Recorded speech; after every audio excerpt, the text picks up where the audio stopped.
화제의 뉴스를 골라 과학 기자의 시선으로 분석하는 과학 본색 시간입니다. 오늘은 이성규 기자와 함께하겠습니다. 어서 오세요. 안녕하세요. 오늘은 어떤 소식 들어볼까요? 중국 우한에서 발생한 신종 코로나 바이러스가 일파만파 확산하고 있잖아요. 예. 이 신종 코로나 바이러스와 관련해서 몇 가지 주목할 일이 발생했는데 그 관련 내용 준비했습니다. 네, 확진자가 계속 늘어나면서 우려감이 커지고 있는 상황입니다. 현재까지 어떤 상황으로 되고 있는지 정리해 주시죠. 우선 국내에서 처음으로 2차 감염자가 나왔다는 게 하나가 있고요. 3차 감염 추정자가 나왔다는 게 또 있습니다. 네. 이 2차 감염 환자는 그 6번째 환자로서 이 환자가 그 3번 환자하고 같이 식사를 한 이후에 예. 사람에서 사람으로 옮아간 그 2차 감염자인 것으로 확인이 됐었죠. 예, 첫 사례죠. 이 2차 감염자의 가족 2명이 이제 그 오늘 발표된 추가 확진자에 포함이 돼서 예. 이게 가족 간 감염이 확인이 되면 3차 감염 첫 사례로 또 기록이 될 것으로 보입니다. 예. 그렇군요. 두 번째는 이제 세계보건기구가 이 우한 폐렴과 관련해서 국제 비상 사태를 선포했다는 거죠. 네. 다만 HO는 교역과 이동의 제한은 권고하지는 않는다고 밝혔습니다. 네. 이 세계보건기구 WHO가 국제적 비상 사태를 선포한 것은 이번 6번째인데 네. 그 이전에 이제 2009년 신종플루, 그다음에 2014년 에볼라 등에서 이 선포를 한 적이 있었죠. 그렇군요. 역대 6번째요. 네, 알겠습니다. 자, 그럼 여기서 전문가 연결해 신종 코로나와 관련해서 좀 더 자세한 내용 알아보겠습니다. 네. 고려대학교 약학과 김정기 교수와 연결되어 있습니다. 교수님 나와 계시죠? 네, 안녕하세요. 교수님 우선 신종 코로나와 관련해서 몇 가지 생소한 용어부터 정리해 보겠습니다. 바이러스 잠복기라는 말이 있는데 잠복기는 무엇이며 잠복기를 거치면서 바이러스가 어떤 특성을 띠게 되는지 설명해 주시죠. 예, 바이러스 잠복기는 바이러스가 이제 숙주에 감염을 하게 되면 숙주세포 내에서 처음에는 증식을 하게 됩니다. 그래서 네. 이 증식 과정에서는 증상을 일으키지는 않거든요. 그래서 바이러스가 숙주에 감염을 하는 시점부터 해가지고 증상을 유발하는 시기까지를 우리가 잠복기라고 부릅니다. 그렇군요. 예, 그렇군요. 자, 이 잠복기 감염 가능성에 대한 WHO의 그런 우려감도 나왔는데요. 이 감염 경로가 정확하게 나온 것은 아니지만 비말 감염을 주의해야 한다. 계속해서 이야기가 나오고 있습니다. 비말 감염은 무엇을 뜻하는 건가요? 예, 지금 신종 코로나 바이러스와 같은 호흡기 바이러스는 보통 우리가 잘 알고 있는 것처럼 기침이나 재채기를 통해서 이제 다른 사람한테 전파가 이루어지게 되는데요. 네. 이때 기침이나 재채기 하는 과정에서 침방울이 밖으로 나오게 되고 그때 바이러스가 이 침방울에 묻어서 다른 사람한테 전파가 됩니다. 네. 근데 침방울의 직경이 5마이크로미터 이상인 경우를 우리가 비말 감염이라고 얘기를 하고 5마이크로미터보다 작은 경우를 우리가 비말 핵감염이라고 얘기를 하거든요. 그래서 네. 지금 비말 감염이라고 하는 거는 바이러스마다 호흡기 바이러스마다 특성이 조금씩 다른데 지금 코로나 바이러스 같은 경우에는 5마이크로 이상의 침방울에서만 생존이 가능하고 그렇게 해서 다른 사람들한테 전파되는 그런 경우를 우리가 비말 감염이라고 부릅니다. 그렇군요. 그러니까 작은 침방울에 의해 감염되는 것을 비말 감염이다 이렇게 보면 되겠습니다. 예. 1월 30일에 최초 2차 감염자가 확인된 이후 하루 만에 3차 감염으로 추정되는 환자도 발생한 상황입니다. 그렇다면 여기서 1차 감염과 2차 감염 그리고 3차 감염은 어떤 차이가 있는지 설명해 주시죠.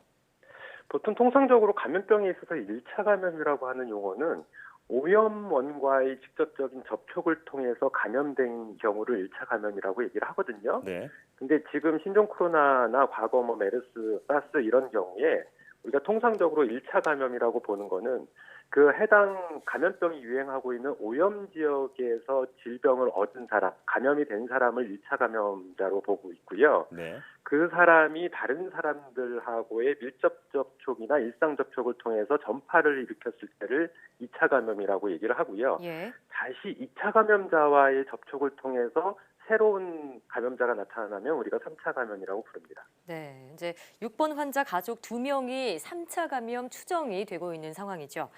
이 신종 코로나 바이러스는 사스 바이러스와 유전적으로 80% 정도 일치하는 것으로 밝혀졌습니다.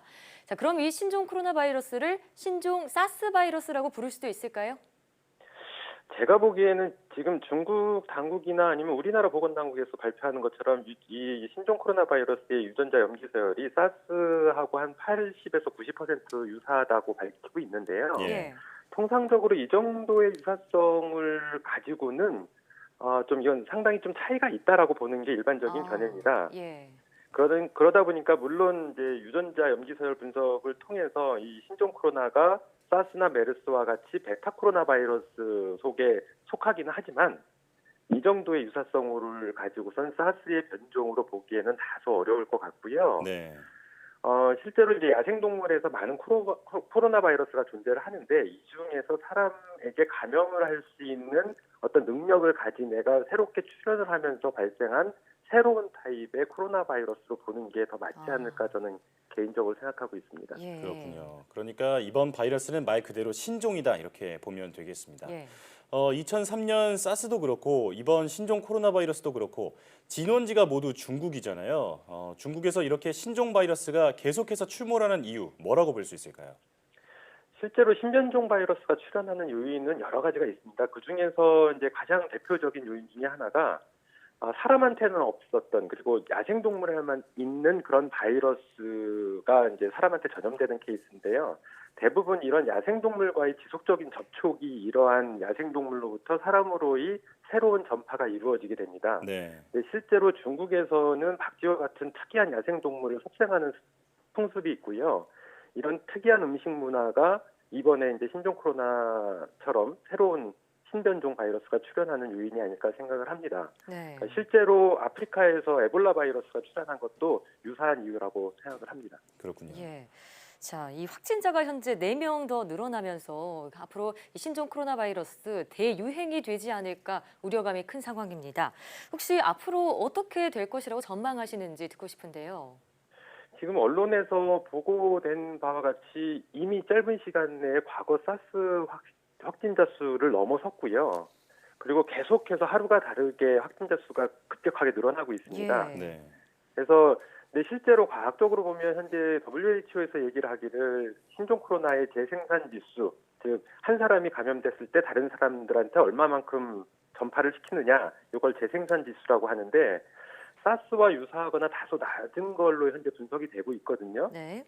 그럼에도 불구하고 과거 사스 확진자 수를 짧은 시간 내에 넘어선 이유는 일단 사스 같은 경우에는 치사율이 한 10% 정도로 굉장히 높은 병원성을 가지고 있는 반면에 이 신종 코로나 같은 경우에는 상대적으로 2에서 3% 정도의 치사율을 가지고 있습니다. 그러다 보니까 무증상 또는 경증의 환자들이 발생을 하게 되고요. 예. 네. 이런 사람들이 뭐 소위 얘기하는 트로이 목마 효과라고 그러는데 다른 지역에 가서 이 전파를 쉽게 용이하게 발생시키는 요인이 되고 있습니다. 그래서 이러한 요인을 봤을 때 아마 당분간 현재의 확산세를 유지하면서 한동안 지속되지 않을까 생각을 하고 있고요. 예. 특히나 중국 보건당국에서 초기 대응에 실패를 하면서 이미 많은 사람이 본격적인 방역에 들어가기 전에 많은 사람이 감염이 돼 있었기 때문에 네. 출발점 자체가 굉장히 높은 시점에서 출발을 했다라고 생각을 합니다. 예. 그러면 무증상 환자나 경증 환자도 이 감염을 좀 일으킬 수 있다 이렇게 보고 계신 건가요?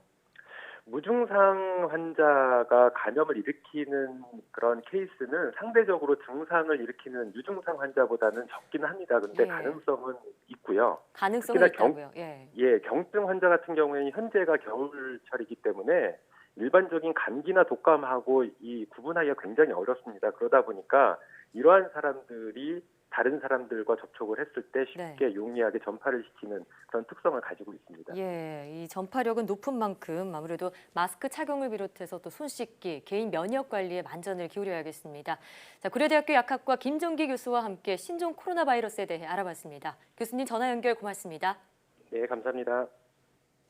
이 세계보건기구 WHO가 이제 국제적 비상사태를 선포한 가운데 이제 중국에서는 사망자와 확진 환자가 속출하고 있는 양상이잖아요. 예. 우리나라에서도 뭐 지금 오늘만 해도 벌써 4명 추가 환자가 발생을 했고, 그래서 이게 당분간 이런 추세가 쉽게 뭐 가라앉지는 않을 것으로 보이고요. 아까 앞서 교수님도 그 말씀하셨는데 전문가들은 지난 2015년에 이제 국내에서 이 메르스 사태를 겪으면서 그 당시에는 이제 우리가 메르스를 잘 몰랐기 때문에 이게 대확산이 되고 이렇게 많은 사망자가 나왔지만 이번에도 한번 경험했기 때문에 네. 바이러스 예방에 대해서 어느 정도 교육이 됐다 이렇게 보고 있거든요. 이런 점에서 보면은 우리가 이제 흔히 말하는 뭐 비누로 손 잘 씻고 예. 마스크 착용하고 뭐 기침할 때는 이렇게 옷소매로 가리는 이런 개인 위생 관리를 좀 철저히 한다면은 아무래도 이런 걸 좀 막을 수 있지 않을까 이렇게 이제 보여집니다. 네. 2차 감염을 넘어서 3차 감염이 발생한다면 정말 대유행의 가능성이 이제 어떻게 보면 확인이 되는 거잖아요. 무엇보다 예방에 최선을 다해야겠습니다. 예. 기침 예절 그리고 마스크 착용, 손 씻기를 정말 철저하게 실행을 해야겠습니다. 예. 오늘 말씀 고맙습니다. 고맙습니다.